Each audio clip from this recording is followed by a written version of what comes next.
देखिए इस वीडियो में मैं क्वेश्चन नंबर 15 डिस्कस कर रहा हूँ, जिसमें असर्शन गिवन है when a convex lens made up of glass is emerge in water it's converging power increases. जो कि गलत होता है, कन्वर्जिंग पावर डिक्रीज करते हैं, दैट मीन्स ये चीज़ फॉल्स है। रीजन दे रखा the focal length depends only on the radius of curvature of the two faces, वो भी गलत है। रेडियस ऑफ कर्वेचर पे डिपेंड नहीं करती, रिफ्रैक्टिव इंडेक्स पे भी डिपेंड करती, तो यानी कि ये भी फॉल्स। तो इसका डी ऑप्शन होता है, जिसमें असर्शन रीजन दोनों ही फॉल्स होते हैं। अब जरा समझ लेते हैं कि पावर क्या करती है, इंक्रीज़ ना करने की जगह डिक्रीज़ क्यों करती है जब हम किसी लेंस को ग्लास में डाल देंगे, सॉरी वाटर में डाल देंगे। अब देखिए, जो लेंस मेकर फॉर्मूले के अकॉर्डिंग जो फोकल लेंथ का फॉर्मूला होता है वो इस तरह से याद कर रखना पड़ता है। मैं 1/f equals to μ2/μ1 -1 into 1/r1 -1/r2। जहाँ पे μ2 क्या होता है, हमारे लेंस का रिफ्रैक्टिव इंडेक्स होता है जो कि ग्लास का होता है। μ1 हमारा क्या होता है, जो सराउंडिंग मीडियम होता है। पहले केस में हम ये मान के चल लेते हैं कि लेंस हमारा एयर में प्रेजेंट है, तो μ1 हमारा μa के बराबर हो जाएगा। अब देखिए, जो रिफ्रैक्टिव इंडेक्स होता है एयर का 1 होता है, तो 1/f means focal length in year कितनी हो जाएगी, μg -1 इंटू 1/r1 -1/r2।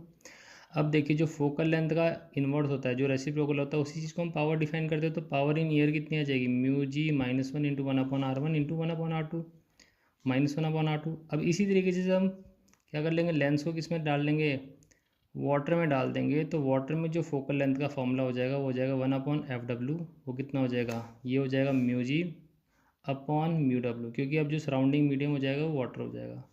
तो μ2 तो μg के बराबर ही रहेगा, और μ1 किसके बराबर हो जाएगा, वाटर के रिफ्रैक्टिव इंडेक्स के बराबर। तो μg/μw -1 इंटू 1/r1 -1/r2। यहाँ पे मैंने μw एलसीएम ले लिया, तो यहाँ पे 1/fw कितना हो जाएगा, μg -μw/μw into 1/r1 -1/r2। अब देखिए अगेन, जो फोकल लेंथ का इन्वर्स होता है वो हो जाएगी पावर इन वाटर। तो पावर इन वाटर कितनी आ जाएगी, μg -μw/μw into 1/r1 -1/r2।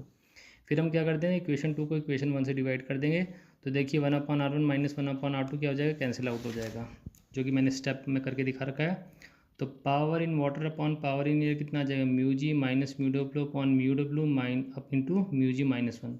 अब ये सारे फैक्टर में पता होता है, रिफ्रैक्टिव इंडेक्स ऑफ ग्लास में पता होता है 1.5, refractive index of water 1.33 upon 1.33, again refractive index of glass, और 1.5 -1 कितना आ जाएगा, 0.5। ये फैक्टर सॉल्व करके आ रहा है 0.17 अपॉन 0.66। अब आपको दिख ही रहा होगा कि न्यूमरेटर छोटा है, डिनोमिनेटर बड़ा है, तो 0.17 अपॉन 0.66 क्या होगा, लेस देन 1 आएगा।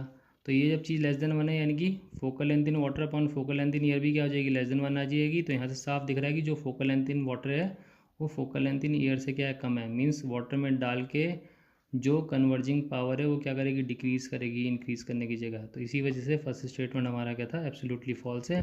और सेकंड स्टेटमेंट तो फॉर्मूले से पता ही चल रहा है कि जो फोकल लेंथ है वो सिर्फ रेडियस और कर्वेचर पे डिपेंड नहीं करती, रिफ्रैक्टिव इंडेक्स